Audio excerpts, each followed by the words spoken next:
오늘 함께 은혜 받으실 하나님의 말씀은 요한복음 17장 11절에서 15절까지 말씀입니다. 요한복음 17장 11절에서 15절까지 말씀 제가 봉독해 하겠습니다.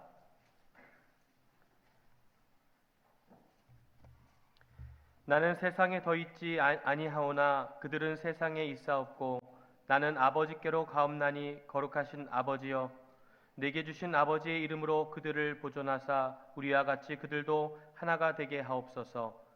내가 그들과 함께 있을 때에 내게 주신 아버지의 이름으로 그들을 보존하고 지키었나이다. 그 중에 하나도 멸망하지 않고 다만 멸망의 자식뿐이오니 이는 성경을 응하게 함이니이다. 지금 내가 아버지께로 가오니 내가 세상에서 이 말을 하옵는 것은 그들로 내 기쁨을 그들 안에 충만히 가지게 하려 함이니이다. 내가 아버지의 말씀을 그들에게 주었사오매 세상이 그들을 미워하였사오니 이는 내가 세상에 속하지 아니함 같이 그들도 세상에 속하지 아니함으로 안함이니이다. 내가 비옵는 것은 그들을 세상에서 데려가시기를 위함이 아니요 다만 악에 빠지지 않게 보존하시기를 위함이니이다. 아멘. 오늘 말씀을 전해주실 이충일 목사님을 소개합니다. 이충일 목사님은 말레이시아 KL 중앙교회를 담임하시고 우리 담임 목사님과는 신학 동기이십니다. 말씀 전하실 때 많은 은혜 받으시길 바랍니다.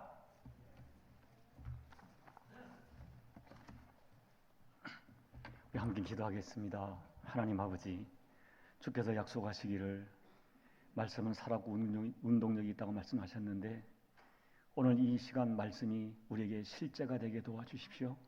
말씀이 증거될 때 말씀이 과연 살아있어서 우리 영과 혼과 관절과 골수를 찔러 쪼개는 능력과 생명으로 말씀이 경험될 수 있도록 축복해 주시기를 간절히 기도하고 원합니다.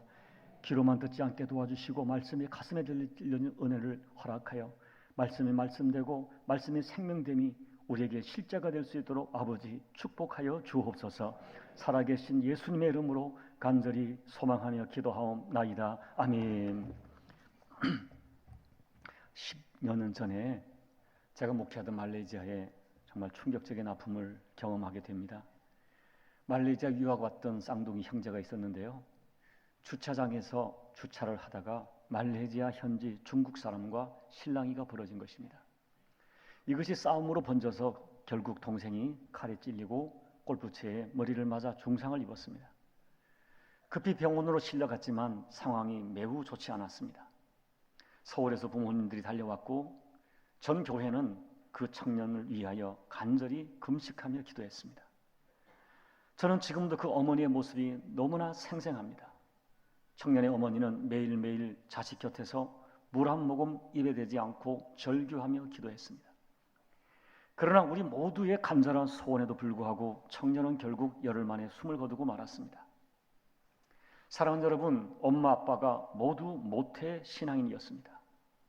선대는 장로 가정이었습니다. 부모 두 분 모두가 전문직을 가지고 세상에서 당당하게 살아가던 분이셨습니다. 그런데 이 자식의 죽음은 이 가정을 뿌리채 흔들기 시작했습니다. 왜 믿음의 가정에 감내하기 어려운 이런 고통스러운 일이 생겼는지 그들은 절규하며 하나님께 물었습니다. 사랑하는 교회 여러분, 아침에 너무 슬픈 예화를 드려 죄송합니다. 저는 이것을 말씀드리고 싶었어요. 제가 지난 목회 여정 가운데 확인하고 또 확인한 진실입니다. 그것은 이 악한 세상에서 내가 사랑하는 것들을 지키고 보존하고 살아간다는 것이 생각만큼 쉽지 않다는 것입니다. 내 가정, 내 인생, 내 자녀, 이것을 정말 아름답게 지키고 싶습니다. 보존하고 싶습니다. 그것이 쉽지 않다는 것입니다. 물론 여러분, 우리에게 일어나는 모든 일들이 사탄이 주는 것은 아니지만 분명한 것은 이 세상의 악한 것들과 더러운 것들은 나와 우리 가정과 우리 자녀와 교회를 끊임없이 흔들고 도전하고 있다는 것입니다. 이 도전 앞에 내가 이 소중한 것들을 지켜내고 보존한다는 것이 나의 생각과 결단으로 되어지지 않는다는 거예요. 특별히 무엇보다도 정말 중요한 것은 이 악한 세상에서 우리의 신앙을 제대로 지켜내기가 너무너무 어렵습니다. 여러분 성경을 보십시오. 기독교 역사를 보세요. 사다른 역사 이래로 하나님을 무수히 대적하고 하나님의 사람들을 할 수 있는 모든 방법으로 그들의 신앙을 대적해 왔습니다. 때로는 광명의 천사로 미혹하고 때로는 우는 사자로 구체적으로 핍박하며 우리의 믿음을 도전해 왔습니다. 여러분, 요즘 조국 대한민국을 보십시오. 기독교를 공개적으로 부정하고 조롱합니다. 기독교를 멸시하는 이 세상 속에서 우리의 신앙을 지키고 보존한다는 것이 정말 만만하지 않더라. 이것을 여러분께 말씀드리고 싶은 거예요. 여러분, 오늘 요한복음 17장은 우리가 신학적으로 대제사장의 기도라고 부르고 있습니다. 이 본문의 배경은 예수님께서 이제 지상 사역을 마치고 하늘나라로 올라가실 때가 가까운 줄 아시고 지상에 남겨질 제자들을 보시면서 기도하는 거예요. 주님은 아셨어요. 이 땅에 남겨질 제자들이 살아갈 세상이 믿음을 지키며 살기에 너무 힘든 세상이라는 것을 아셨어요. 그리고 주님은 그 제자들과 교회가 세상에서 강력하고 지속적인 미움을 받을 것을 아셨고 그들의 힘과 능력으로 그 도전과 미움을 감당하기가 쉽지 않다는 것을 알고 계셨어요. 그리고 그와 같은 지속적인 핍박과 도전 때문에 혹이라도 저들이 믿음을 버릴까, 세상의 악에 빠질까 염려하신 거예요. 그래서 주님은 하늘 아버지께 간절히 저들을 보존해 달라고 기도하는 거예요. 그래서 주님은 오늘 본문의 기도의 핵심은 보존입니다. 저는 어느 날 성경을 읽다가 이 보존이란 단어가 강하게 제게 부딪혀왔어요. 11절 그들을 보존하사, 12절 그들을 보존하고 12절 보존하기를 위함이니이다. 주님은 간절히 보존을 기도하시는 거예요. 사랑하는 여러분, 우리가 이것을 잊어서는 안 됩니다. 성경이 분명하게 말하는 진리는 예수 믿으면 만사 형통을 말하는 것이 아니라 오히려 내가 예수 믿고 진실하게 살고자 하면 세상이 너희를 미워하리라. 이것은 주님이 수없이 말씀하신 진리예요. 정당한 이유 없이 미워합니다. 때로는 말도 되지 않는 이유로 미워합니다. 여러분, 이것을 아세요? 오늘 이 지구상에요 60% 이상의 지역에서 1억 명 이상의 사람들이, 이것은 제 얘기가 아니에요. 구체적인 선교단체에서 발표한 것이죠. 1억 명 이상의 사람이 예수님을 믿는 믿음 때문에 구체적인 이 몸의 타격과 핍박과 고통과 심지어 죽임을 당하는 거예요. 제가 사역하는 말레이시아, 분명히 종교의 자유가 보장돼 헌법에 명시된 국가입니다.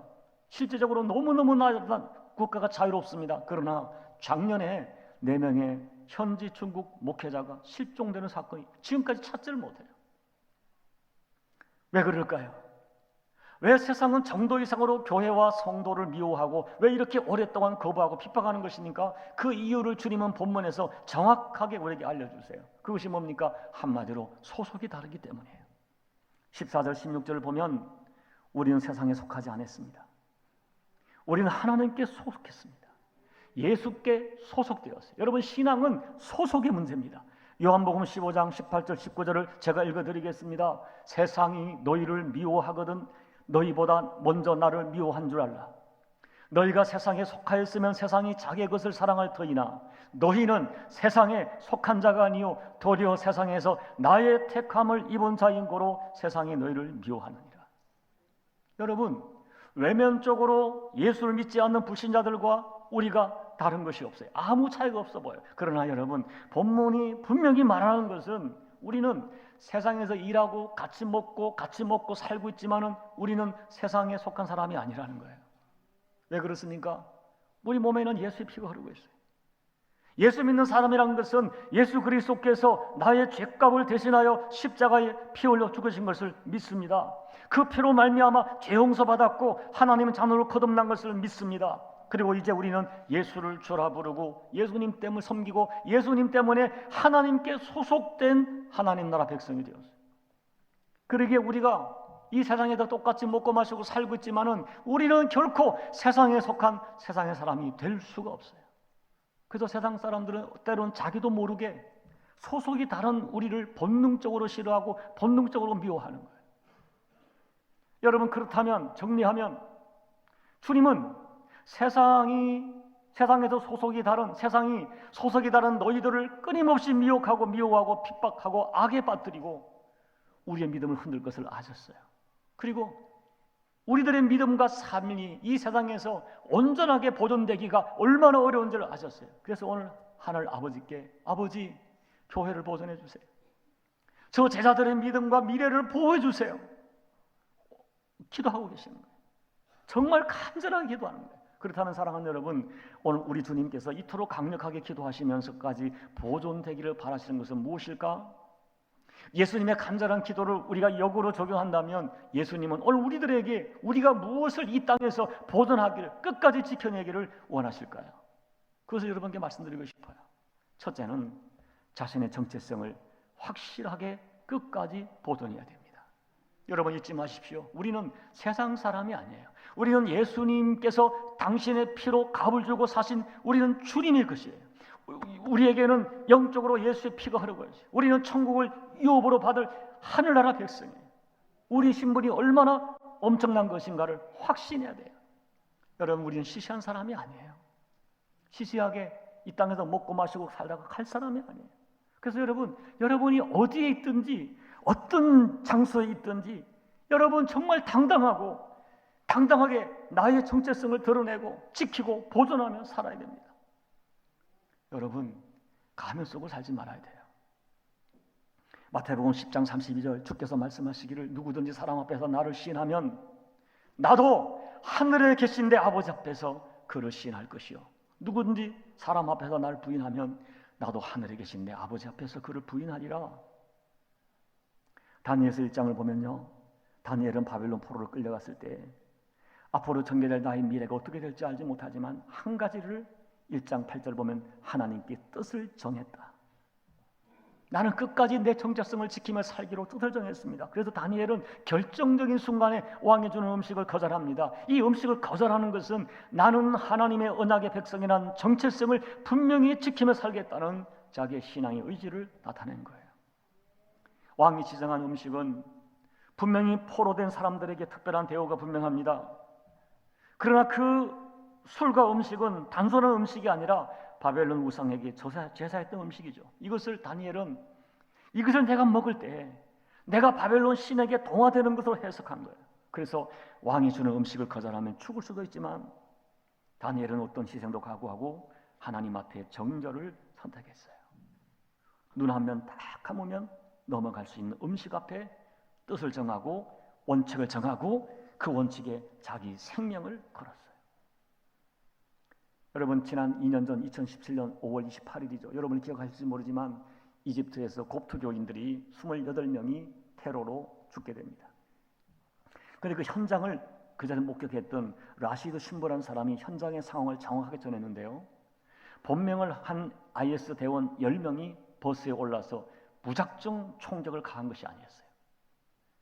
라시드 신부의 증언에 의하면 IS 대원들은 버스를 세운 후 모든 사람을 밖으로 내리게 했습니다.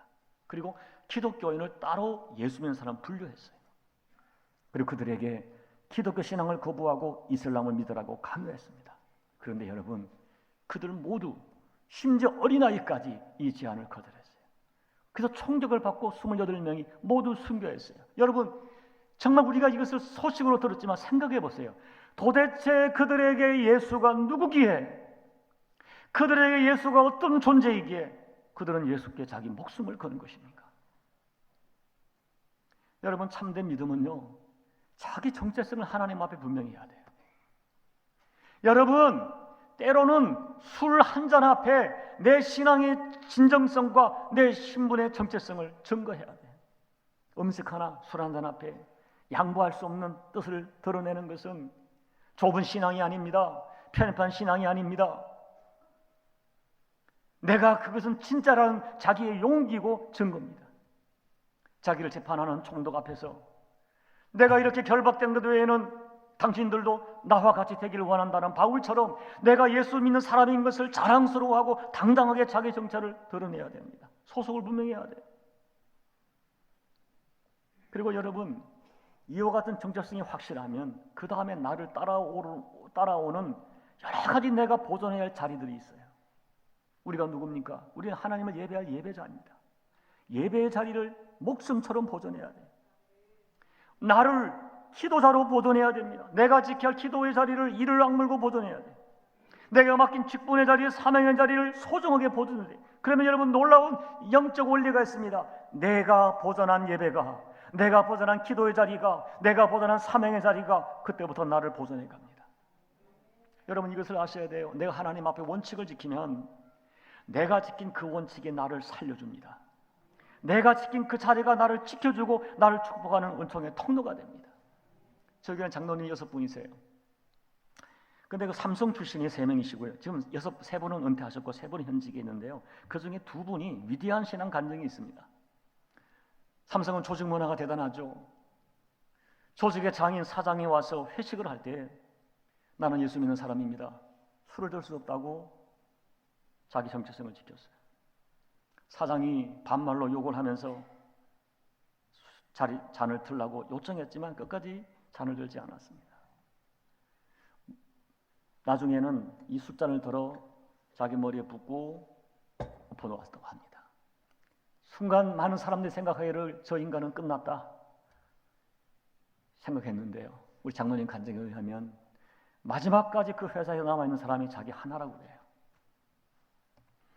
사랑하는 여러분, 우리는 세상의 속임수에 속지 말아야 돼요. 가면 벗고 당당하게 나의 영적 신분과 정체성을 드러내고 보존하며 그 신분에 합당한 결심을 지키며 살아야 돼요. 둘째는 우리의 가정을 보존하며 살아야 됩니다. 여러분 말세의 사탄이 얼마나 무섭게 믿는 자의 가정을 무너지게 하는지 모릅니다. 여러분 오늘 교회 안에 얼마나 많은 가정들이 무너지는지 모릅니다. 얼마나 많은 가정들이 이제는 그만두고 싶고 이제는 끝장내고 싶고 그러나 어쩔 수 없이 살아가는지 모릅니다. 여러분의 남편을, 여러분의 아내를 세상에서 보존해야 됩니다. 우리의 자녀들, 그들이 접하는 문화가 얼마나 무서운지 모릅니다. 그들을 보존해야 됩니다.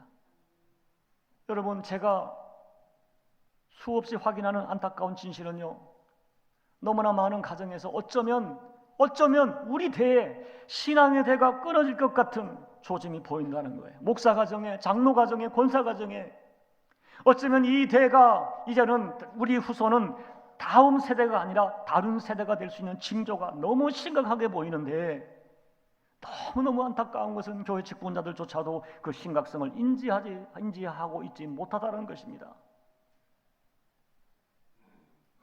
우리는 정신을 차리고 이를 악물고 내 대에서 신앙이 끊어지지 않도록 우리 가정을 신앙의 가문으로 보존해야 돼요. 이것이 부모된 우리에게 맡겨진 보존의 사명이에요. 셋째는 교회를 보존해야 됩니다. 여러분 2년 전에 저희 교회는 부산 호산나 교회를 담임하는 홍민기 목사님 모시고 부흥 집회를 가졌어요. 집회를 마치고 강사 목사님을 단둘이 시간이 있을 때 제가 좀 민망한 질문을 드렸어요. 목사님은 세계를 다니며 집회를 많이 하시는데 우리 KL 중앙교회가 해외에서 어느 정도 영적 수준을 가지고 있습니까? 하고 진단을 부탁드렸어요. 그때 강사 목사님이 조금도 망설임 없이 KL 중앙교회는 좋은 교회 정도가 아니라 정말 좋은 교회다 라고 칭찬을 하셨어요. 그런데 그 말을 떨어지자마자 바로 매우 조심스럽게 강력한 말을 했어요. 우리 교회처럼 아름다운 해외 교회들이 순식간에 무너지는 경우를 너무너무 많이 보았다는 것입니다. 여러분 지금 제 주변에 있는 동아시아 교회들 제가 잘 알고 있죠. 북경에서 불과 5년 전까지 2,000명 모이던 한인교회 지금 400~500명으로 줄었습니다. 청도에 있는 한인교 유명한 교회죠. 5년 만에 2,000명 교인이 400명 손으로 줄었습니다. 제 옆에 있는 나라 싱가포르 가장 큰 한인교회, 필리핀 인도에서 가장 큰 제 지인이 있는 한인교회, 필리핀 마닐라에서 가장 큰 한인교회 지금 무지하게 갈등하고 있습니다. 그런데 여러분 그 어려움을 겪는 그 중심에 항상 담임 목사가 있어요. 쉽게 말하면 담임 목사의 영성이 교회가 아름답게 세워지는 것은 그 담임 목사의 영성과 희생 때문이고 반대로 교회가 무너지는 것도 담임 목사가 무너질 때 같이 무너져요. 그래서 교회를 보존하기 위해서 이 목사와 교우들이 정말 아름다운 동역을 이루어야 되는데 너무나 많은 교회들이 교회에 대한 사단의 도전이 얼마나 강력하고 얼마나 교묘한지를 깨닫지 못하다가 너무 쉽게 무너지고 많은 모습에 속이 상한다고 하시는 거예요. 저는 그날 이후 근 한 달 동안을 새벽마다 이 교회의 보존을 위해서 하나님께 기도하며 강력한 기도를 드렸어요. 여러분, 이것을 아셔야 돼요. 교회는 말세의 세상을 구원하는 유일한 희망입니다. 그래서 사탄은 할 수 있으면 교회를 강력하게 흔듭니다. 교회에 무슨 소망이 있냐고. 이 썩어 빠진 교회에 무슨 소망이 있느냐고. 저 목사를 봐라, 저 교회를 봐라. 교회를 세상의 조롱거리로 만들려 할 것입니다. 더 이상 교회에 희망이 없는 것처럼 보이게 할 것입니다. 실제적인 그런 것들을 보여줄 것입니다. 그런데 여러분, 적어도 여러분만큼은 정신을 차리고 교회를 흔드는 세력에 속지 말아야 돼요. 목회자의 부족한 점 인정합니다. 교회의 여러 가지 연약한 점 인정합니다. 우리 성도들의 허물과 죄성, 연약함 인정합니다. 그때 여러분, 같이 아파하고 중보할지언정 세상처럼 참소하지 말아야 돼요. 특별히 여러분, 담임 목회자를 위해서 기도해주고 담임 목사를 보존해 줘야 돼요. 왜 그러신지 아십니까? 교회의 원리상 교회를 무너뜨리기 위한 사탄의 공격은 담임 목사에게 집중되기 때문입니다. 끊임없고 지속적으로 흔들다는 이 진리를 잊어서는 안 돼요. 그래서 사도 바울께서도 자신을 위하여 끊임없이 기도해달라 부탁하는 것입니다.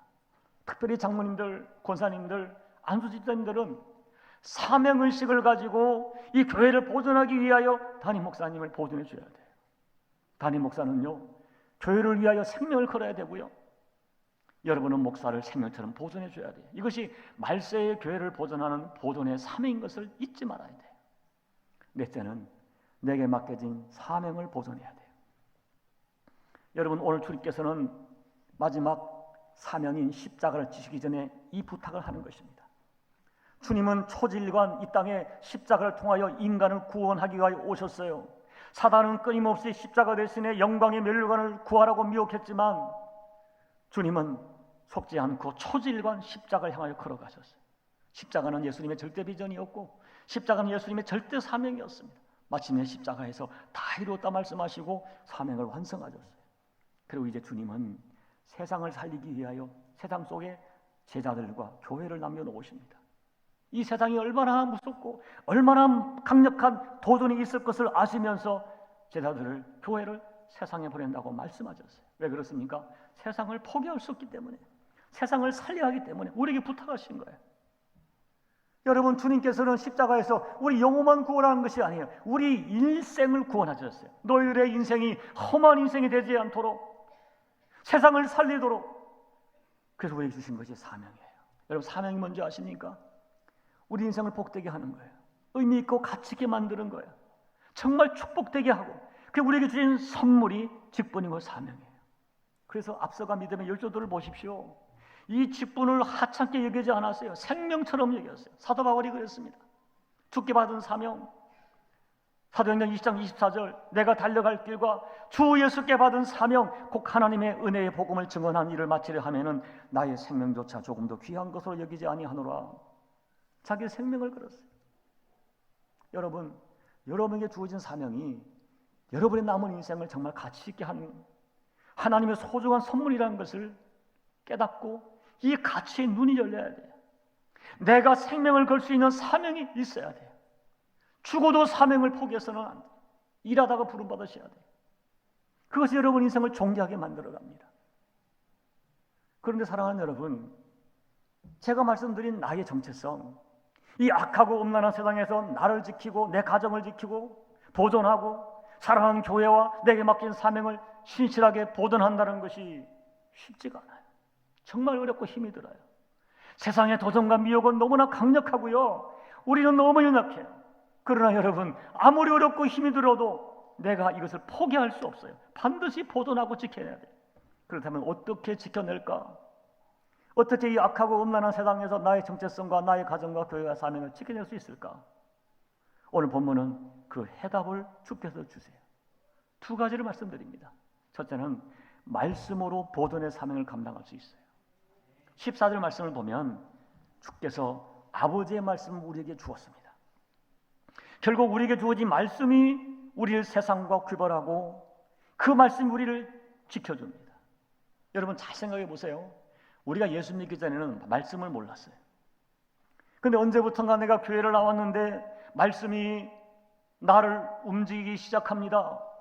말씀은 가장 먼저 우리의 죄를 드러냅니다. 그래서 어느 날부터 나도 모르게 내 영혼 속에 들려오는 나는 죄인이라고 어찌할꼬 가슴을 치며 탄식하는 탄식이 터져나옵니다. 회개 역사가 일어납니다. 말씀이 나를 살리는 거예요. 그리고 하나님 말씀이 임하면 세상에 속한 자처럼 살 수가 없어요. 말씀이 나를 격동하기 때문에. 서두에 말씀드린 우리 집사님 이야기를 좀 더 이어가면, 아들을 잃은 집사님 부부는 처음에는 하나님을 너무 원망했다는 거예요. 너무너무 섭섭했다는 거예요. 내가 그래도 모태 신앙인으로서 교회에서 할 바를 다 하고 11조를 드리고 헌신해 왔는데 이게 뭐냐? 그런데 여러분, 그 집사님의 간증을 들어보니까 정말 신비한 일이 일어나기 시작했다는 거예요. 그것이 뭔지 아십니까? 내가 그렇게 오래 교회를 다녔지만 정말 하나님의 말씀이 들리지 않았다는 거예요. 귀로는 들렸지만, 그런데 그렇게 평안할 때 들리지 않던 하나님의 말씀이 가장 처절한 고통 가운데 있는 그들에게 날성검처럼 그들의 영혼을 찌르기 시작했다는 거예요. 귀로만 듣던 말씀이 가슴을 찌르며 들리다는 것입니다.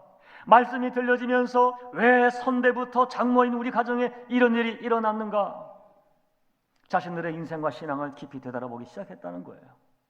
처음에는 하나님께 너무 원망스러워서 주님 왜냐고 왜라고 질문했지만 서서히 자신들의 실체가 보이기 시작했다는 것입니다. 그리고 내린 결론이 한마디로 목사님 우리 부부는 가면성 그리스도인이었습니다라고 고백했어요. 모태 신앙인이었지만 주일신자였습니다. 전문 일이 있었기 때문에 부부가 세상에서 폼나게 살았습니다. 부족함 없이 세상을 즐기며 살았습니다. 그러나 하나님과 교회에는 인색했습니다. 내가 예수를 믿고 있지만 세상에서 나의 정체성을 드러내며 보존하며 살지 못했습니다. 그 어머니 되는 집사님이 어느 날 제게 메시지 톡을 주셨어요. 목사님, 저는 가면성 그리스도인입니다. 아들의 죽음을 통하여 말씀이 들려지면서 이것을 깨달았습니다. 가면 속에 존재하는 내 모습이 얼마나 세상적이고 얼마나 세속적이고 얼마나 이기적이고 얼마나 부정적인지 모르겠습니다.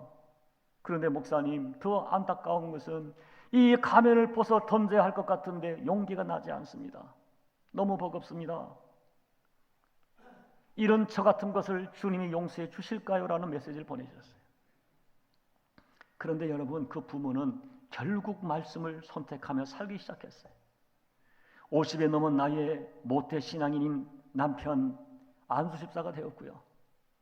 그 부인은 50이 넘어서 처음 구역장을 해요. 모태 신앙. 그러면서 얼마나 행복한지 그 간증을 저에게 하시는 거예요. 여러분, 말씀이 없으면 나를 볼 수가 없습니다. 말씀이 없으면 나를 지킬 수가 없습니다. 말씀이 없으면 교회를 지킬 수가 없습니다. 왜냐하면 우리는요, 잠시만 말씀을 떠나도 내 속에 있는 죄성이, 우리 본성 안에 있는 죄성이 작동하기 때문입니다. 그래서 모세는 가나안 땅에 들어가는 그 이스라엘 백성에게 말씀만이 너희가 살 길이다, 말씀만이 우리 인생을 살려내는 지혜와 지식이라고 선포합니다. 피를 토하는 심정으로 말씀을 따라 살라고 그들에게 설교합니다. 여러분, 누가 복된 사람입니까? 말씀이 들리는 사람이에요. 그리고 특별히 결정적인 순간에 말씀이 들려지고, 그리고 결정적인 순간에 그 말씀을 선택할 수 있는 사람이 복된 사람입니다. 베드로를 보십시오. 예수님의 제자로서 다른 사람은 다 그리해도 나는 주를 배반할 수 않겠다는 베드로가 3번 예수님을 부인합니다. 그런데 여러분, 그 배신자 베드로를 인생을 살려낸 결정적인 은혜가 있었어요. 그것은 주님을 3번 부인하고 새벽닭이 우는 그 순간 베드로에게 벼락처럼 평소에 하시던 주의 말씀이 생각이 난 거예요. 그 생각난 말씀을 붙들고 통곡하며 울었습니다. 그가 붙들고 통곡하며 울던 그 말씀이 소락하던 베드로를 살려낸 생명의 말씀이었습니다. 말씀은 우리를 악에 빠지지 않도록 보존해 줍니다. 결정적일 때 우리를 살려냅니다. 여러분, 이것을 안다면 우리는 하나님 말씀으로 살아야 돼요. 여러분, 그러나 쉽지가 않습니다. 생각해 보세요. 주님이 말씀하기를 아내들이여, 너희 남편을 주께서 교회를 사랑하신 것 같이 아내들이여, 주님을 섬기듯 남편에게 복종하라고 합니다. 어떻게 복종할 수 있습니까? 복종할 구석이, 존경할 구석이 내 남편에게 어디 있습니까? 남편들아, 너희 아내를 사랑하기를 주님이 교회를 위하여 자기의 몸을 주신 같이 하라. 내 아내를 위하여 어떻게 몸을 줄 수가 있습니까? 사랑할 구석이 있어야죠. 잔소리로 나의 자존감을 짓밟고 나를 모욕하는 그 사람을 어떻게 사랑할 수 있습니까? 그런데 주님이 말씀하시니 복종하는 거예요. 순종도 아니고 복종입니다. 주님의 말씀하시니 아내를 위하여 내가 죽어지는 거예요. 그러면 가정에서 생명의 역사가 일어나요. 가정이 보존되어져요. 말씀의 역사가 내게 경험되어져요. 여러분 기억하십시오. 내가 말씀을 보존하면 내가 보존한 그 말씀이 나를 살리고 내 가정을 보존합니다. 그것이 영의 원리예요. 말씀만이 나를 살리고 보존합니다. 두 번째, 강력한 기도가 나를 살리고 내 가정을 살리고 교회와 사명을 보존합니다. 여러분 더 설명도 필요 없어요. 생각해 보세요. 하나님이신 예수님조차도 제자들의 보존을 위하여 이토록 기도했다면 어떻게 인간된 우리가 기도하지 않고 나를 보존하고 내 가정을 보존할 수 있습니까? 내 남편을 살릴 수 있습니까? 내 아내를 살리고 내 자녀를 살릴 수가 있겠습니까? 여러분 우리는 알고 있습니다. 세상에 만만하지 않습니다. 나의 결심 내가 지키지 못합니다. 우리가 얼마나 많이 넘어졌습니까? 내가 지켜야 할 자리를 얼마나 지켜내지 못하고 때로는 알면서도 넘어지고 죄책감이 들고 가슴을 치고 후회하면서도 내가 지켜야 할 신앙의 정체성을 지킬 수가 없었습니다. 내가 지켜야 할 자리를 보존할 수가 없었습니다. 우리는 알고 있어요. 정말 내 결심으로 안 됩니다. 내 힘으로 안 됩니다. 몸부림쳐도 안 됩니다. 하나님이 도와주셔야 돼요. 그래서 기도해야 돼요. 예수님조차도 마지막 겟세마네에서 기도하면서 너희가 시험에 들지 않게 깨어 기도하라. 여러분 강력한 기도가 나를 보존하고 내 가정을 보존하고 내 부부관계를 보존하고 자녀를 살리는 능력이에요. 그래서 여러분 기도는 반드시 구체적으로 자리를 지켜야 돼요. 기도의 시간과 양을 채워야 돼요. 세상으로부터 나와 내 가정과 교회와 사명을 보존하려면 여러분의 기도가 살아있어야 돼요. 여러분 이제 말씀을 정리합니다. 지난 수요일 날 10월 9일이군요. 이번에 제 아내는 들어오지 못했습니다. 저에게는 30살 된 큰딸과 28살 둘째가 있는데요. 두 아이를 휴일을 맞이해서 같이 아빠랑 여행을 가자고 해서 차를 빌려서 당진에 있는 우리 장모님 혼자 계시는데요. 장모님하고 같이 점심을 먹고 좀 바람 쐬려고 아이들과 같이 가면서 제가 차 안에서 물어봤어요. 얘들아, 아빠가 너희들에게 꼭 묻고 싶은 말이 있어. 지금 이 시간 진지하게 물어볼 테니까 진지하게 한번 대화 좀 하자. 애들이 긴장해요. 뭐예요 아빠? 너희들에게 예수는 도대체 어떤 존재이니? 한번 얘기해보자. 저는 꼭 한번 아이들의 구원을 체크하고 싶었어요. 너희들에게 예수는 어떤 존재이니? 그리고 구원에 대해서 그들과 하나님 말씀으로 풀어갔어요. 너희들의 감정이, 너희들의 수준이 너희를 구원하는 것이 아니라 하나님의 약속의 말씀이 십자가의 능력이 너희를 구원한다. 하나님의 말씀을 붙들어라. 그리고 너희들 이것을 기억해라. 너희들은 하나님의 딸이고 너는 목사의 딸이야. 힘들고 어렵지만은 이 정체성을 지켜내면 하나님 너와 함께 하실 것이다. 두 딸을 위해서 이렇게 대화를 나누었어요.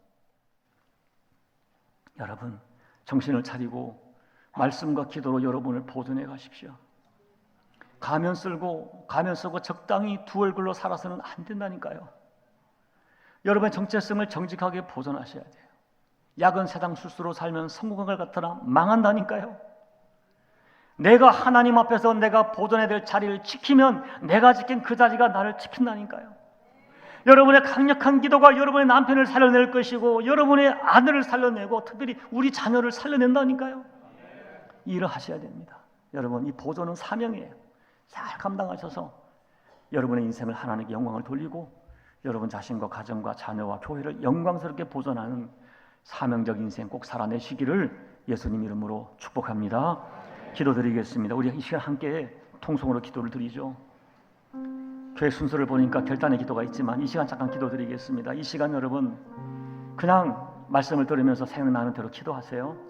성령이 주시는 감동을 따라 함께 기도하며 나가시겠습니다. 아버지 하나님 도와주세요. 아버지 저희를 도와주세요. 아버지 우리를 도와주세요. 하나님 정말 나 하나 지키기가 힘이 듭니다.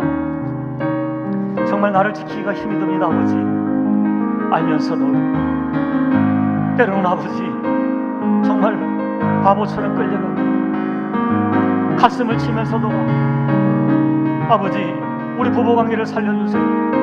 우리 아들, 딸을 살려주세요. 하나님 도와주세요. 아버지 도와주세요. 정말 하나님의 사람으로 살고 싶습니다.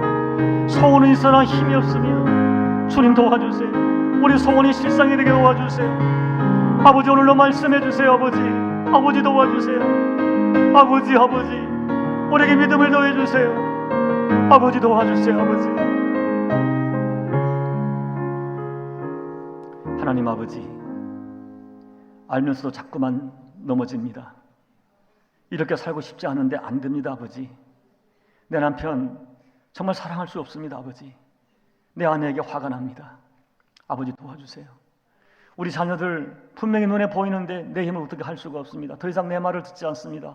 아버지의 말을 듣지 않고 엄마의 말을 듣지 않습니다. 아버지, 어떻게 하면 좋습니까? 주님, 나는 할 수 없으나 주님은 하시오니 다시 한번 우리 사랑하는 소망교회 교우들 아버지 앞에 이제라도 나를 보존하고 더 이상 부끄럽지 않도록 내 남편을 보존하고 내 아내를 보존하기 위하여 하나님 말씀으로 돌아가게 도와주시고, 기도의 무릎, 기도의 자리, 기도의 양을 채워서 나를 살려내고 내 가정을 살려내고 특별히 내게 주어진 자녀, 우리 대해서 믿음의 계대가 끊어지지 않도록 눈물로 아버지 기도하네.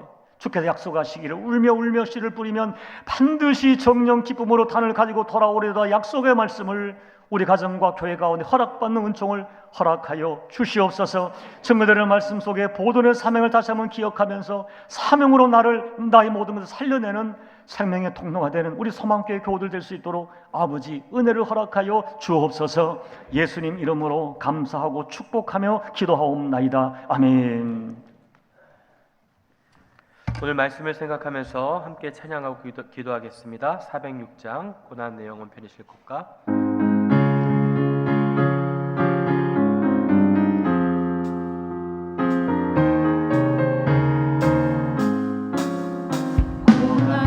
영원 편이실 곳과 금당이어도 안전한 복음 가지고 다스리시는 주의 영원한 팔지에 주의 영원한 진팔 함께하사 항상 나를 붙드시니 어느 곳에 가든지 요동하지 않으니 주의 팔을 의지함이라.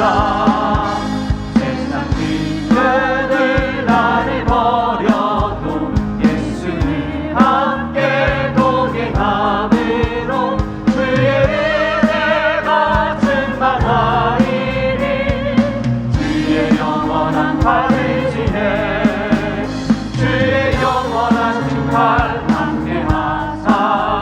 항상 나를 붙드시니 어느 곳에 가는지 요동하지 않으니 주의 팔을 의지함이라. 나의 믿음이 연약해져도 미리에 대한 힘을 주시며 위태할 때도 함께하시는 주의 영원한 팔을 지해 주의 영원한 진팔 함께하사 항상 나를 붙드시니 어느 곳에 가든지 요동하지 않으니 주의 팔을 의지함이라. 능치 못한 것 주께 없으니 나의 일생을 주께 맡기면 나의 모든 짐 대신 지시는 주의 영원한 팔을 지해 주의 영원한 심판 함께하사 항상 나를 붙드시니 어느 곳에 가든지 요동하지 않으니 주의 팔을 의지함이라. 함께 기도하기를 원합니다. 이 시간 함께 일어나서 함께 기도하기를 원합니다. 함께 모두 함께 일어나셔서 우리의 가정을 보존하여 주시옵소서. 우리의 교회를 보존하여 주시옵소서. 우리의 자녀들을 보존하여 주시옵소서. 이 시간 함께 한 목소리로 주여 우리의 가정을 우리의 교회를 보존하여 주시옵소서. 우리 기도합니다. 하나님 아버지,